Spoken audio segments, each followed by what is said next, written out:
ভাঙনে ইতিমধ্যে ৮টি পরিবারের স্থাপনা বিলীন হয়ে গেছে। আতঙ্কে দিন পার করছে এখানকার স্থায়ী বাসিন্দারা। ইতিমধ্যে ঝুঁকিতে রয়েছে একদম নদীর নিকটবর্তী একটি মাদ্রাসা, একটি কিন্ডারগার্টেন এবং শাহগঞ্জ বাজার। দর্শক, আমি এই মুহূর্তে দাঁড়িয়ে রয়েছি সুনামগঞ্জের শাল্লা উপজেলার কুশিয়ারার তীরবর্তী গ্রাম শাল্লা এলাকায়। আমি যদি আপনাদের একটু দেখানোর চেষ্টা করি এখানকার ভাঙনের পরিবেশটুকু যদি আপনাদের দেখানোর চেষ্টা করি, দেখুন আপনারা যে এখানে কি পরিবেশে ভাঙনটা সৃষ্টি হয়েছে। এখানে ঠিক বেশ কিছু জায়গা নিয়ে কিন্তু কুশিয়ারা ছিল। এই কুশিয়ারার ভাঙনের ফলে এখানে যে স্থাপনাগুলো ছিল সেগুলো ভেঙে গেছে এবং সেগুলো নদীর অতল গহ্বরে হারিয়ে গিয়েছে। এই যে এখানে যে স্রোত দেখতে পাচ্ছেন, ঠিক এই জায়গাটাতে কিন্তু এই পরিবারগুলোর ঘর ছিল। এই ঘর ভেঙে নদীর গর্ভে হারিয়ে গিয়েছে এবং ঝুঁকিতে রয়েছে বেশ কিছু ঘরবাড়ি। ইতিমধ্যে আমরা একদম এখান থেকে ২-৩ ফিট দূরে যে ঘরটি রয়েছে সেটিও কিন্তু স্থানীয়রা ভেঙে নিয়েছে, যে কারণ এটা খুব দ্রুততম সময়ের মধ্যে হয়তো নদীর গর্ভে হারিয়ে যাবে। এবং আমরা যদি একটু দেখানোর চেষ্টা করি, এখান থেকে নদীর তীরবর্তী যে গাছগাছালি ছিল সেগুলো তারা কেটে নিচ্ছে যেন সেগুলো আবার নদীর গর্ভে হারিয়ে না যায়।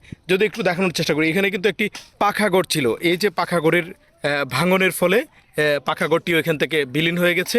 এখানে শুধু তার শেষ অংশটুকু একটি বেশ কিছু গাছগাছালি থাকার কারণে এখানে গাছের শিকড় থেকে কিন্তু এখন পর্যন্ত এই জায়গাটা কিছুটা রক্ষা পেয়েছে। তবে যত সময় যাচ্ছে দ্রুতই কিন্তু ভাঙনের পরিবেশ খারাপের দিকে যাচ্ছে এবং ঝুঁকিতে রয়েছে। ঠিক এটার পাশেই একটি মাদ্রাসা রয়েছে, একটি কিন্ডারগার্টেন রয়েছে এবং এর পরবর্তীতেই রয়েছে শাহগঞ্জ বাজার।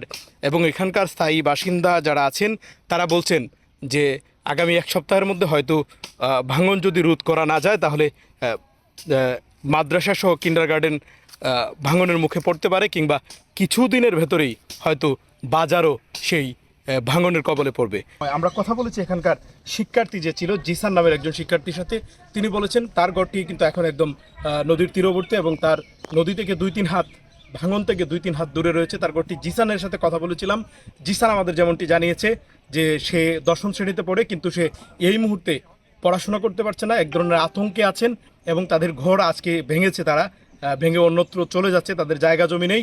এবং জিসান যেটি বলেছে যে বিদ্যুতের সংযোগও তারা ইতিমধ্যে এখান থেকে সরিয়ে নিয়েছে, তার পড়াশোনাটা হয়ে উঠছে না। দর্শক, আমরা কথা বলেছিলাম উপজেলা নির্বাহী কর্মকর্তা এবং পানি উন্নয়ন বোর্ডের যিনি উপজেলা কর্মকর্তা আছেন, ওনাদের সাথে আমরা কথা বলেছি।